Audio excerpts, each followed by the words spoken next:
E se você estivesse olhando para algo que não deveria existir? Um objeto vindo de outro sistema estelar, disparando jatos em múltiplas direções, mudando de composição enquanto é observado, mirando Júpiter com precisão matemática e permanecendo perfeitamente intacto enquanto deveria estar se despedaçando. Em novembro de 2025, as imagens do James Webb e de telescópios ao redor do mundo revelaram algo sobre 3I Atlas que fez até Avi Loeb, o cientista que todos acusavam de exagero, aumentar sua escala de probabilidade. Porque não são mais 10 anomalias. São 12. E as duas novas são impossíveis de ignorar. 3I Atlas foi descoberto em 1º de julho de 2025 pelo telescópio Atlas no Chile.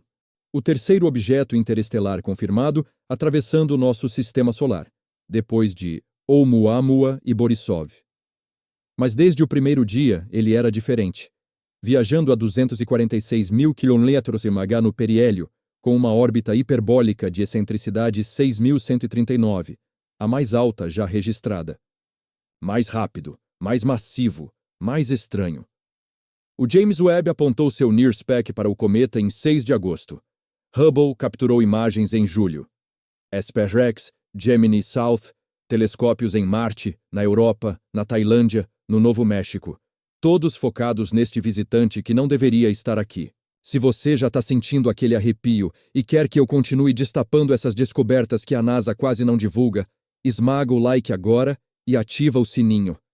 Porque o que vou revelar nos próximos minutos sobre os jatos de 3I Atlas, você provavelmente não vai achar em lugar nenhum. O que ninguém esperava era descobrir que esse cometa estava se comportando de forma completamente antinatural. A primeira coisa estranha foi o tamanho. Estimativas do Hubble colocam o núcleo entre 440 metros e 5,6 quilômetros de diâmetro.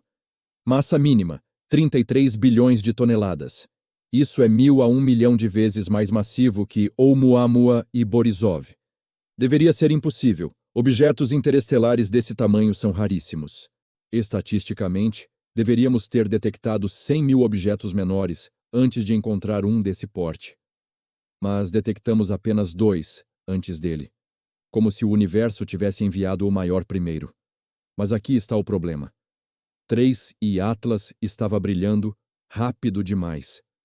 Perto do periélio, em 29 de outubro, o cometa aumentou de brilho mais rápido que qualquer cometa conhecido. Magnitude 12 em outubro, magnitude 9 e 10 em novembro. Estimativas previam magnitude 9 no periélio, 3 vezes mais brilhante que o esperado. E a cor? Mais azul que o Sol. Cometas são vermelhos, poeira avermelhada. Mas 3I Atlas brilhava azul, como se algo dentro dele tivesse ligado. E isso foi só o começo. As observações do James Webb mostraram algo perturbador. A composição química de 3I Atlas é absurda. Uma das maiores razões, CO2H2O, já registradas em um cometa. Apenas 4% de água em massa. Cometas normais do sistema solar são dominados por água, mas este? Rico em dióxido de carbono, monóxido de carbono, sulfeto de carbonila. Como se tivesse sido processado. Como se não fosse natural. E o Keck Segun, no Havaí, detectou algo ainda mais estranho. Níquel puro no espectro. Sem ferro. Só níquel. Níquel sem ferro só existe em ligas industriais produzidas artificialmente na Terra através do processo químico carbonil. Nunca foi visto em cometas. Mas quando analisaram os jatos, espera. Porque o que vou dizer agora está nos dados oficiais da NASA, mas quase ninguém está falando sobre isso. 3I Atlas não estava apenas expelindo gás. Estava disparando jatos direcionados em múltiplas direções. Um jato apontando para o Sol. Um jato antissolar. De 10 vezes mais comprido que largo. E outro apontando para longe do Sol. Ao mesmo tempo. Cometas não fazem isso. A pressão de radiação solar sopra tudo para longe. Mas 3I Atlas estava empurrando o material contra o vento solar. Como se tivesse propulsão. Lembra quando perguntei se estávamos olhando para algo que não deveria existir? Esses jatos direcionados exigem uma área de superfície absurdamente grande para absorver luz solar suficiente e sublimar gelo a esse ritmo. área maior que o objeto inteiro. Os cálculos não fecham, a menos que a fonte de energia não seja o Sol. Deixa eu explicar o que isso significa. Em novembro de 2025, imagens de Frank Niebling e Michael Buchner revelaram a estrutura completa dos jatos de 3I Atlas.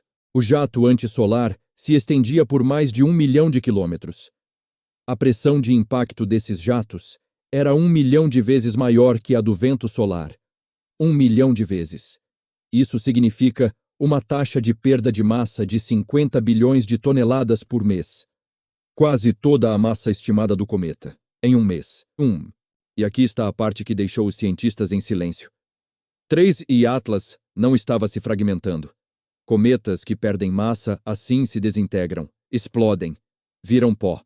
Mas todas as imagens, Hubble, Webb, Gemini South, Mars Reconnaissance Orbiter, MAVEN, Perseverance, ExoMars, mostravam o objeto perfeitamente intacto, sólido, estável. Como se a estrutura interna fosse algo muito mais resistente que gelo, e então observaram a trajetória. Aqui é onde as coisas ficam realmente inquietantes. Desde agosto, o comportamento de 3I Atlas vinha mudando. A cauda cresceu de invisível em julho para 56 mil quilômetros em agosto. A coma mudou de cor, ficando mais vermelha ao longo de julho, indicando mudança ativa na composição da superfície. Como se estivesse liberando camadas. Como se estivesse se adaptando. Mas o detalhe mais perturbador estava na órbita.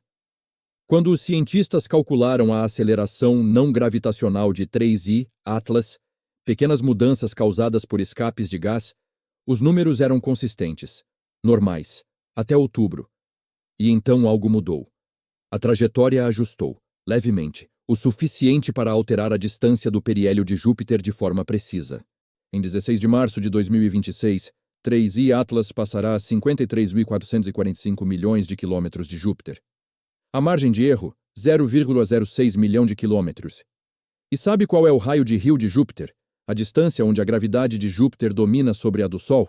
53.502 milhões de quilômetros. A diferença? Menos de 100 mil quilômetros.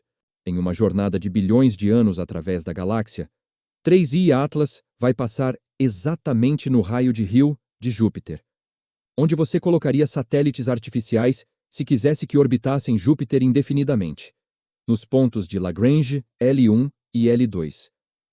A probabilidade estatística disso acontecer por acaso? 0,004%. 1 em 25 mil. E justo quando os cientistas achavam que tinham mapeado todas as anomalias, agora conecta os pontos. Um objeto interestelar, com composição química nunca vista, disparando jatos em múltiplas direções com força impossível, permanecendo estruturalmente intacto enquanto perde massa catastrófica, mudando ativamente sua composição superficial e ajustando sua trajetória através de aceleração não gravitacional para passar exatamente no raio onde você colocaria satélites ao redor de Júpiter. Avi Loeb, que dirige o projeto Galileu em Harvard e passou anos sendo ridicularizado por sugerir que Oumuamua poderia ser tecnológico, publicou uma lista em novembro. 12 anomalias de 3I Atlas, organizadas por probabilidade. A principal, a trajetória para Júpiter, tem probabilidade de 0,04%. As outras, jatos impossíveis, composição artificial, massa absurda, brilho anômalo. E pela primeira vez, Loeb aumentou a escala. De improvável, mas possível, para precisamos considerar seriamente que isso pode não ser natural. E se 3I Atlas não for um cometa?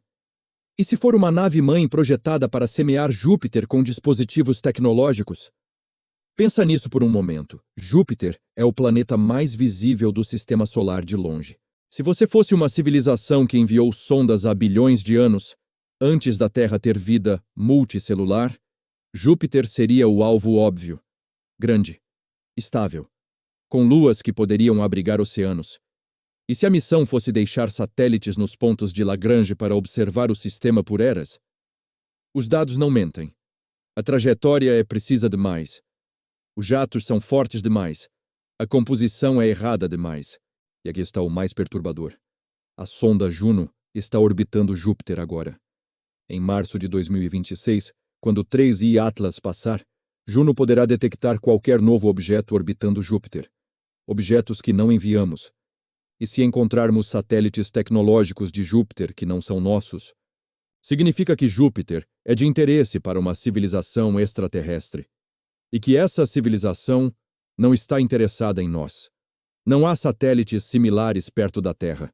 Chegamos tarde demais à festa cósmica e ninguém está dançando conosco.